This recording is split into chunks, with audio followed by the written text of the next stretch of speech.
Back in 2010, the gaming scene rang out with cheers of "Capitalism, ho!" as strange shop management simulation Recettear turned the world on to haggling in a big way. At first glance, Hometown Story seems to follow in its footsteps.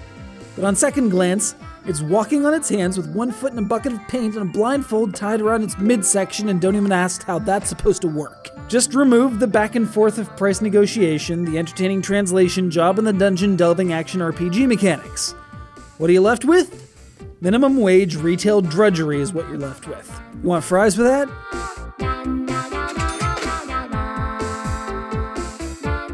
So your Nana's dead, and she left you her shop in an underserved town full of people who don't appear to have houses, judging from the massive expanses of featureless fields surrounding your place of business.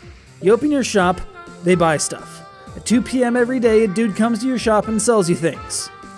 Okay, we're a minute in and I've covered 99.4% of the gameplay, so let's see how well I can pad this out. There's a town you can wander around and occasionally find things to sell, like strawberries and bananas that just happen to be on the ground for whatever reason. Are these even the kinds of things that should be put in a shop? Anyway, customer AI is a complete mystery to me, as I've had folks stop by, announce that they're really in the mood for some bread while standing next to a loaf of bread, then putter around for the in-game equivalent of half an hour in a shop that sells 5 things and one of them is bread, then get pissed off and leave. Never mind the strange mechanic that rewards you for keeping punters stood in line for upwards of an hour just so you can check out loads of people at once and get some weird cash bonus from the ether.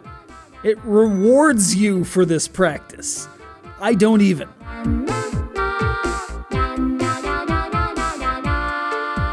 Alright, so it's a near shovelware 3DS game with abysmal pacing, covering up a few glimmers of interesting NPC interaction. Hell, it's even got achievements that allow you to unlock stuff in the iPhone version. The iPhone version. The contagion, it spreads. But that's not the half of it, no.